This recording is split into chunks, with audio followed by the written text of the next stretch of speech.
आप माफ़ नहीं कर पा रहे, क्योंकि आप चाहते हैं कि पहले वो आकर आपसे अपनी गलती की माफ़ी माँगे। क्योंकि आप चाहते हैं कि उनको एहसास हो कि उन्होंने आपके साथ कितना गलत किया है। आप चाहते हैं कि भगवान उनको उनके कर्मों की सज़ा दे, तब आप उनको दिल से माफ़ कर पाएँगे।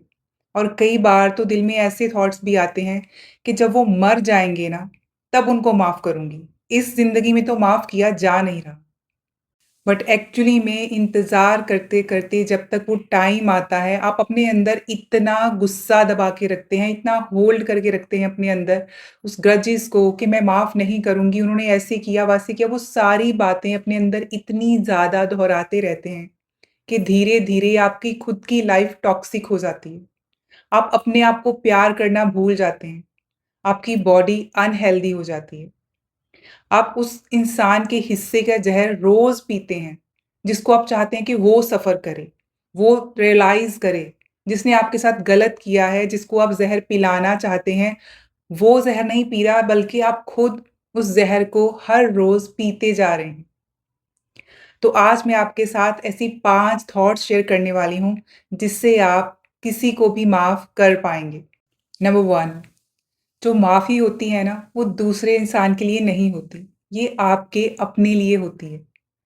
क्योंकि हम अपना घर भी तो तभी साफ़ करते हैं ना, ताकि हम साफ़-सुथरे घर में रह पाएँ, ना कि दूसरों को दिखाने के लिए साफ़ करते हैं। हमें अपना घर साफ़ अच्छा लगता है, तो हमें अपना मन, दिमाग भी साफ़ रखना है, ताकि हम शांति से जी पाएँ। अपने अंदर की स्पेस को भी उसी तरह साफ़ करना है, जैसे अपने घर को साफ़ करते हैं। उनको माफ़ कर देना आसान नहीं है, लेकिन जब भी थॉट आए ना कि उन्होंने आपके साथ क्या किया था, वो तो एक बार करके चले गए। आप रोज़, रोज़, रोज़ उसी लूप में फँसे हुए हैं, उन्हीं की बातों को याद करते रहते हैं जो कितने साल पहले हुई थी। याद कर के आप रोज़ ज़हर के घूँट पीते हैं। अपनी हेल्थ भी खराब करते हैं, अपना मूड भी खराब करते हैं और अपने घर का माहौल भी खराब करते हैं। तो बेटर यही होगा कि उनको माफ़ कर दें। जैसे ही कोई पुरानी बात याद आए, वहीं पे अपने आप को बोलें कि फुल स्टॉप, मैंने उनको माफ़ कर दिया है। उनके साथ जो भी मेरा रिश्ता था, जो भी मेरा लेना-देना था, वो ख़त्म हो गया है। I forgive them. जब आप बार-बार, बार-बार ऐसे बोलेंगे ना, ये थॉट रिपीट करेंगे, तो धीरे-धीरे वो थॉट्स जो आपको हर्ट करते हैं, वो आना भी बंद हो जाएँगे। और इमीडिएटली उसके बाद अपने मन को सोचने के लिए कोई अच्छा थॉट दें, कोई अच्छी याद दें, जो आपको अच्छा लगे।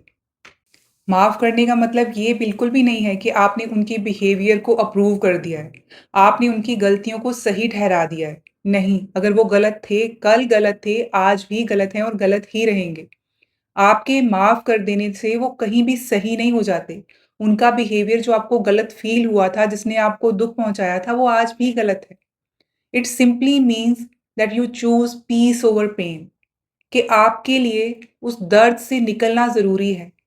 आपके लिए आपकी लाइफ में शांति का होना ज़रूरी है, इसलिए माफ़ करना ज़रूरी है।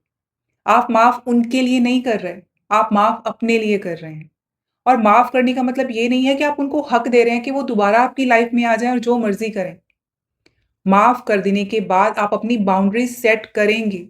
आप उनको दोबारा ये हक नहीं देंगे कि वो आकर फिर से आपको हर्ट कर पाएँ। बस ये माफ़ करने का मतलब तो इतना है कि आपने अपने मन में से वो मैल निकाल दी। आपने ये डिसाइड कर लिया कि अब मैं ये ज़हर और नहीं पीऊँगी। अब इस गलती से मैंने अपनी सीख ले ली है। क्योंकि यूनिवर्स जब तक हमें लेसन सिखा नहीं देता ना, जब तक हम समझ नहीं जाते कि सामने वाले ने जो हमें हर्ट किया उससे हमें क्या शिक्षा लेनी चाहिए, वो बार-बार हमें हर्ट करते रहेंगे। लेकिन जिस दिन आपने अपना लेसन सीख लिया कि यूनिवर्स आपको क्या सिखाना चाहता है, उस दिन आप हर्ट होना भी बंद हो जाएँगे। इसलिए अपना लेसन सीखिए, अपनी बाउंड्री ड्रॉ कीजिए और अपने दिल में से उनके लिए जो जगह है ना, उसको ख़त्म कर दीजिए। अगर आपके घर में उनके लिए जगह नहीं है, तो आपके दिल और दिमाग में भी उनके लिए जगह नहीं होनी चाहिए। Number 3 is Karma. अगर आप ये चाहते हैं कि जो उन्होंने बैड कर्मा आपके साथ किया है, तो वो अपने कर्मों की सज़ा भुगतें, तो वो ज़रूर भुगतेंगे। ये जो यूनिवर्स है ना, ये कर्मा का खेल अच्छे से जानता है। आप इसके ऊपर छोड़ दीजिए कर्म की कहानी। जो कर्म है ना वो बिल्कुल ग्रेविटी की तरह काम करता है। जैसे ग्रेविटेशन है ना कि ऊपर से जो गिरेगा वो नीचे ही आकर गिरेगा, साइलेंटली एंड परफेक्टली। चुपचाप किसी को सिखाने की ज़रूरत नहीं पड़ती कि ऊपर से बॉल फेंकी है या ऊपर से एप्पल गिरा है या जो भी चीज़ गिरी है वो नीचे गिरनी चाहिए। वो ग्रेविटी चुपचाप परफेक्टली अपना काम करती है कि सारी चीज़ें ऊपर से नीचे ही गिरेंगी। सो डोंट वरी अबाउट कि कैसे उनको उनका कर्मा भुगतना पड़ेगा। जैसे ग्रेविटेशन काम करती है ना, कर्मा भी बिल्कुल वैसे ही काम करता है। दूसरा इंसान अपने किए हुए कर्म ज़रूर भुगतेगा। अगर उसने आपका दिल दुखाया है, तो उसका भी दिल उतना ही दुखेगा। आपको वो जो ग्रजेस है, उसके लिए कुछ होल्ड करने की ज़रूरत नहीं है या कुछ करने की ज़रूरत नहीं है। वैसे भी ये आपके हाथ में है ही नहीं कि उनका जो कर्म है, वो कब भुगतेंगे, किस तरह से भुगतेंगे। हम चाहते हैं कि मैं उसको दर्द में तड़पता हुआ देखूँ। क्यों देखना है? क्यों दर्द को मैनिफेस्ट करना है? छोड़ दीजिए उनको उनके हाल पे और आप अपनी ज़िंदगी में खुश रहिए। सिर्फ़ इतना याद रखिए कि अगर किसी ने आपके साथ गलत किया है, तो यूनिवर्स अपने आप देख लेगा।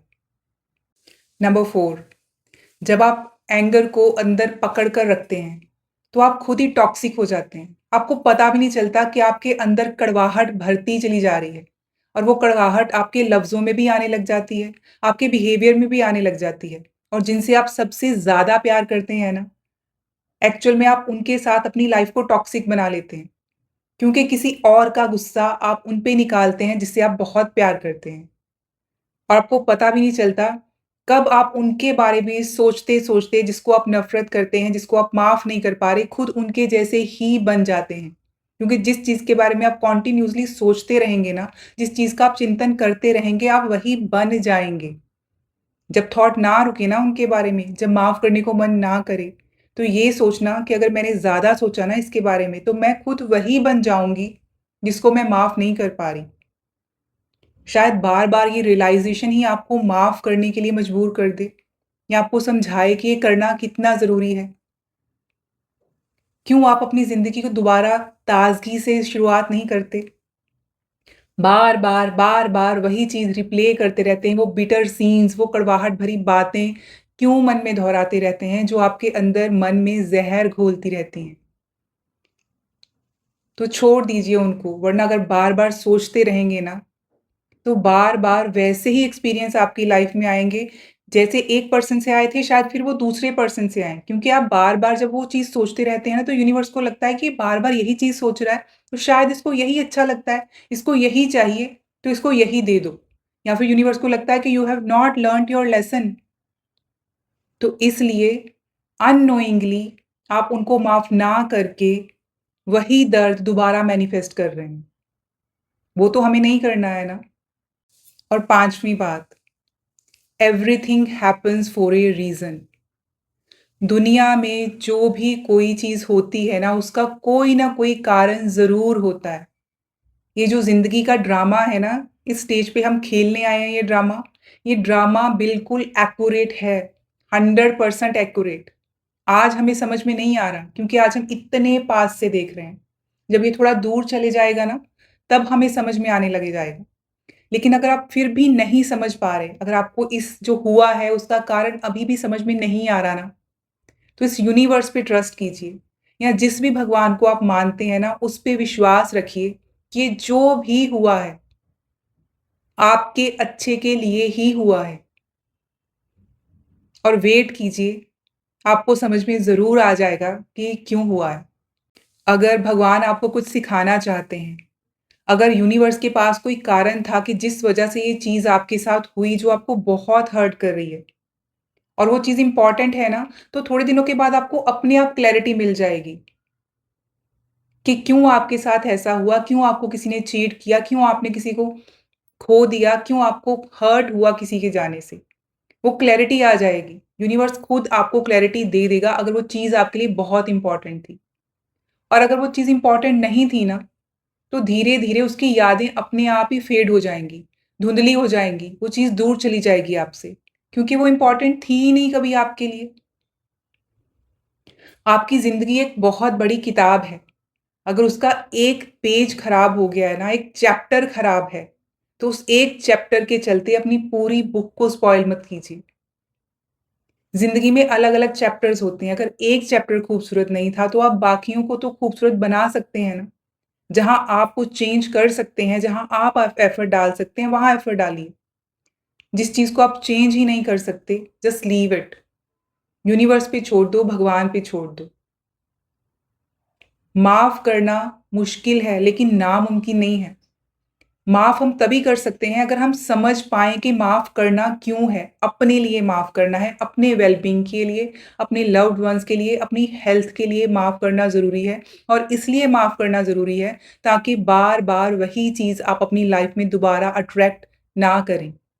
अगर आप माफ़ नहीं करेंगे तो वैसी ही चीज़ें आपके साथ बार-बार होती रहेंगी क्योंकि आप हमेशा उसी चीज़ के बारे में सोचते रहते हैं। इसलिए माफ़ करना ज़रूरी है।